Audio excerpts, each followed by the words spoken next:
Okay, everybody, it's Tuesday.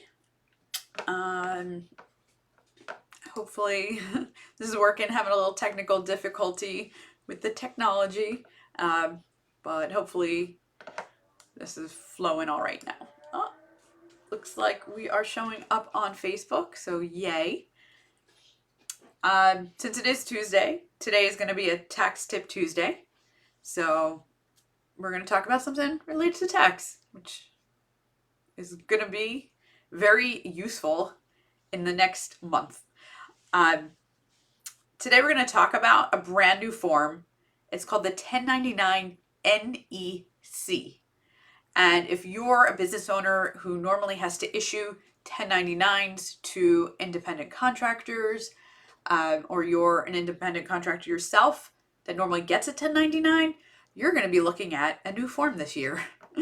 In case 2020 wasn't crazy enough already. So this is the new form, 1099 NEC, which stands for non-employee compensation. This form is only going to be used to pay independent contractors. So what the IRS did was, instead of making you use the 1099 MISC form that has a whole bunch of boxes and it's a little bit confusing if you're not familiar with it, they said, you know what, it's so common that people are paying non-employees, let's just make our own form for it.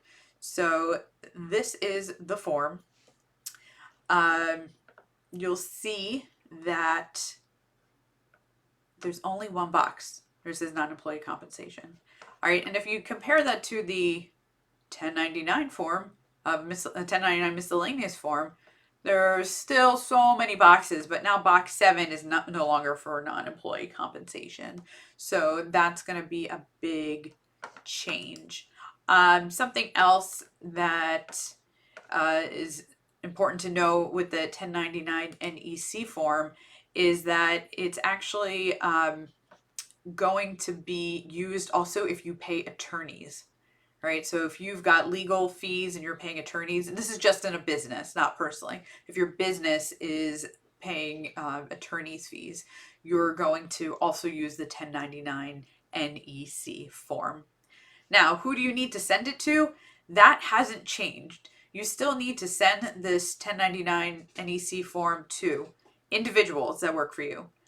Single member LLCs, right? That's an LLC with one owner. Partnerships. Those are the types of entities that you need to send it to. And obviously, lawyers and law firms. Payments have to be over $600 unless you're submitting withholding. Okay, that's a little unusual for many people to have to do backup federal tax withholding for their contractors, but sometimes it does happen. So any amount that you pay to them, you have to report the amount and the taxes as well. And then for all the other things that you might have filed a 1099 MISC for, those you're still going to use the 1099 MISC form. The most common thing on that really is rent. So if your landlord is an individual or a single member LLC or a partnership, you should be filling out a 1099 MISC form and filling in the appropriate box for rent.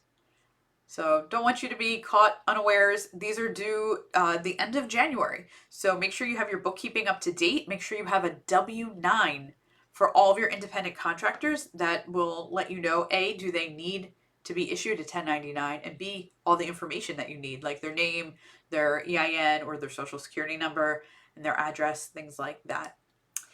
And that's it for your Tax Tip Tuesday. We'll see you tomorrow.